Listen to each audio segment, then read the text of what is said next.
to the National Black Coalition. They've come out the woodworks and they're saying we want him canceled. That's who wants to remove from Netflix, the National Black Coalition.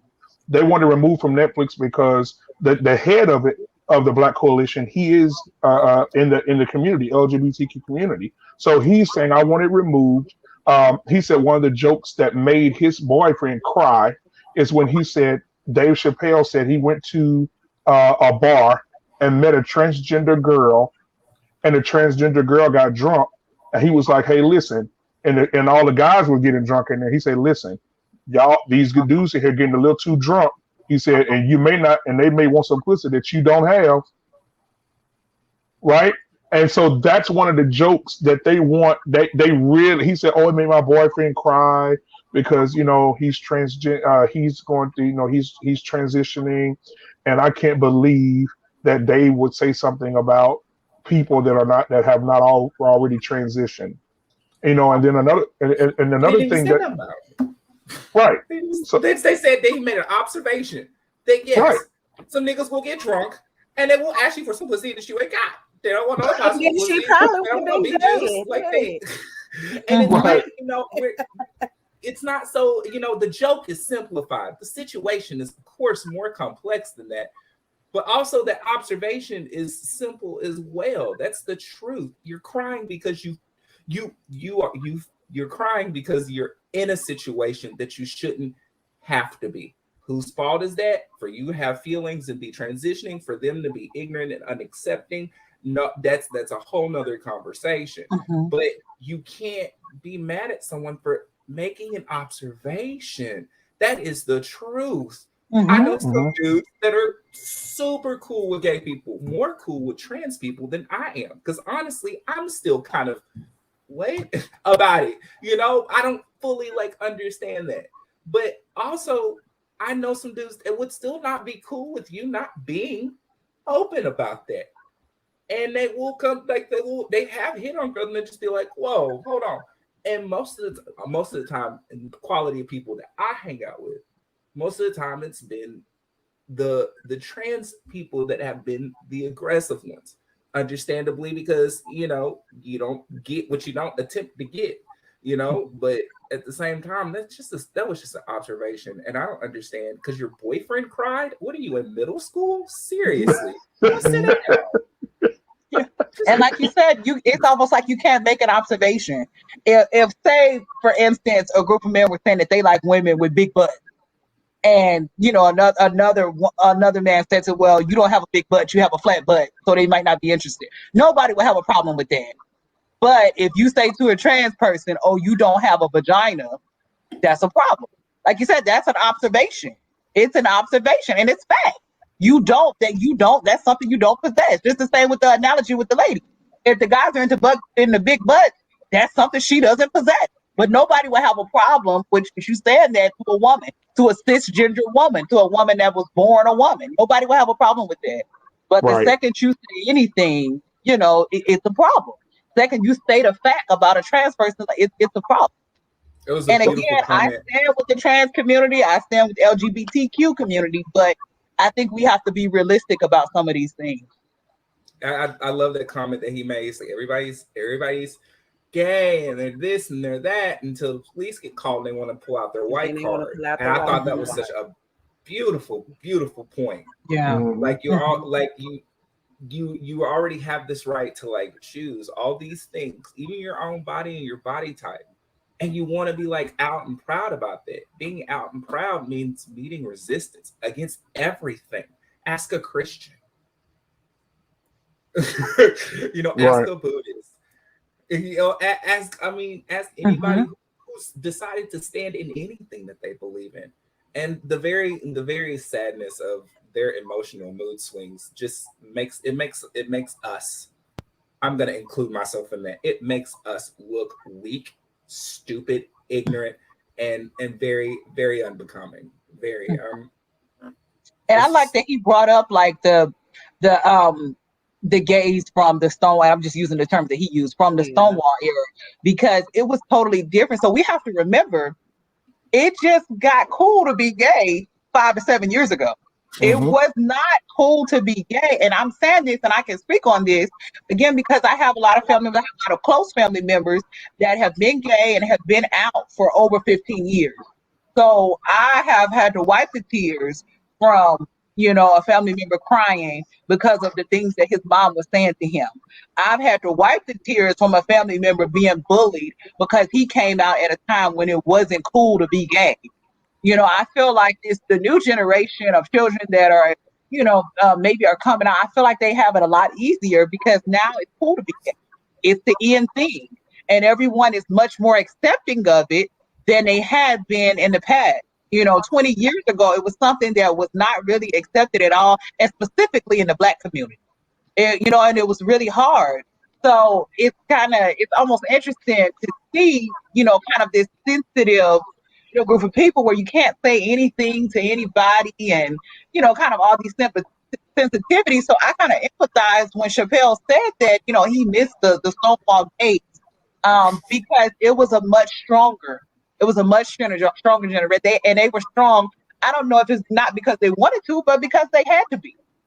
Exactly. Because they had to be. It was a totally different society where it wasn't nearly as accepted as it is now.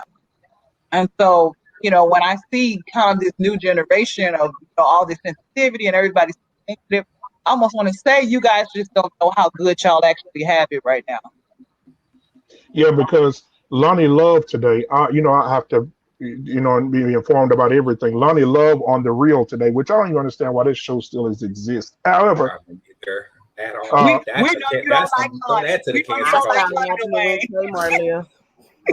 But Lonnie, it's just something about Lonnie. We know you can't stand her.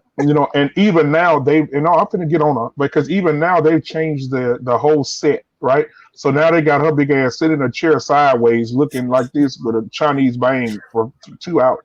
You know what? But anyway, so today, Lonnie was saying that she don't like the fact that Dave Chappelle made those jokes. She said, you don't have to make transgender jokes to get your point across about transgender people. And she said that he shouldn't say that. But I'm thinking to myself, by all the years that Dave Chappelle talked about fat people, blind people, retarded people, handicapped people, like people with that, nobody said nothing. Nothing. And Lonnie fat ass on The Real, I don't understand. I'm a comedian and you're never going to be on the level of Dave Chappelle. Ever. So you won't even get the opportunity. Go ahead. But you want to know something? Like Damon Wayans came out and said that he freed the slaves, as he say, the comedic slaves, saying because they were slaves to the cancel culture. Like, they couldn't say this or they couldn't say certain things. Back in the day, like, I used to sneak and watch Comic View. So yeah, me too. Sitting there and listening to them and laughing. I used to sneak and watch Def Comedy Jam on HBO. So, you don't even see those shows anymore.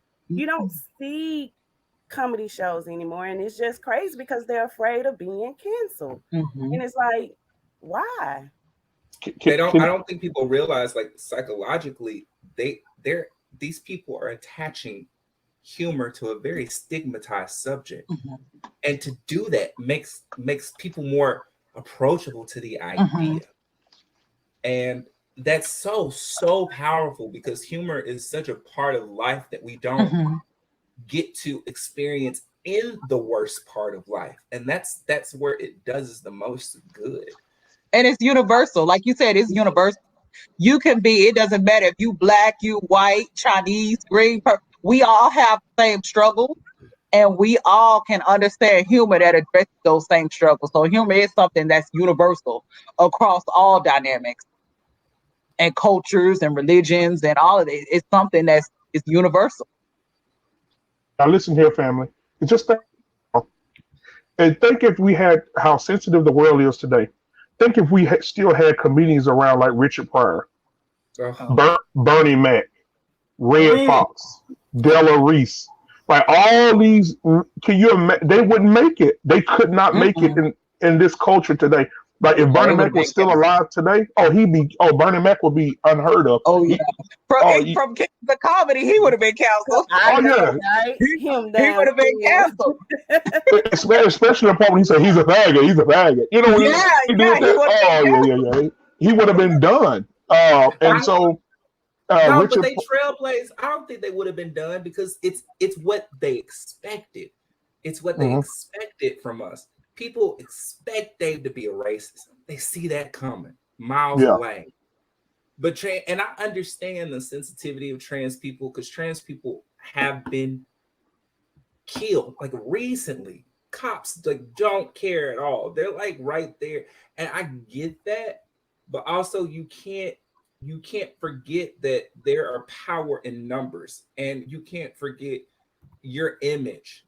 You can't forget the message that you're putting out there. He's putting out a whole apology letter special. Mm-hmm.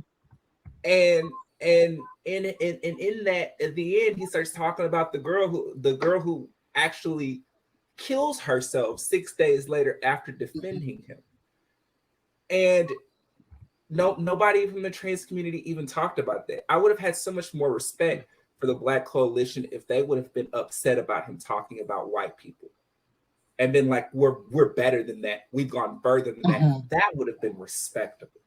That would have been admirable even. But this bullshit they are. Right. With the like Black they're fighting the wrong fight. It's so much other stuff in the Black community that we need to deal with and that we need to be fighting about. Like, why are y'all focusing on a special that Dave Chappelle did when in actuality he's standing with the trans community? Like, why are we focusing on that? It's so many other things that the Black Coalition needs to be focused on. Like, I don't understand. I don't get it. It makes sense. It don't make sense. They were trying to focus. They were trying to shine a light on, well, we are trying to cancel him because there are more Black trans who are being killed, and I'm like, I mean, but Dave Chappelle also said he was like, if you look at any of my other Netflix specials or if you've been in any of my other comedy shows, you will know that I do not like gay people. I don't like white people. Yeah. You know, I mean, you know, he said that he's like, you know, that's who we have a problem with, white people. But and I mean, the white people they were cracking up in the audience, like they wanted to be hilarious. But and I, like I said, I think he put it together where I honestly don't feel like he's racist. I don't feel like he don't like gay people. Obviously, he was in love with that girl, the one that ended up killing herself. You know, that was a sad situation, and you can tell it actually bothered him to even talk about it. And he was like, you know, some people may find that joke, you know, to be distasteful, but he was like, I said it because I know she would have enjoyed it. And for him to have that type of connection with a person that you guys are saying that he don't, with a person that's in a group that you guys say that he has a problem with, that speaks volumes on Dave Chappelle's part. Like I honestly feel like he doesn't have a problem with gays. And also, what was interesting to me, because when I watched the special today, I was actually watching it, you know, with a gay male, and you know, I was curious to know like how he felt about it and what he was going to say about it. And he was like, "Man, I loved it." He was like, "I'm not offended by anything that he said." And, you know, and that was like confirmation to what I've already felt. But I mean, obviously I'm not gay, but, you know, it kind of made me feel like a certain type of way just to hear him say that. Like I said, it was just confirmation from, you know, with how I already felt about the situation. But I would think it would make straight people feel more comfortable to talk about how they feel and to be more emotionally intelligent. And I think that's one goal that most great comedians, most great ones, always try to do. They always try to, when it comes down to it, they always try to let you know that they're right there with you. And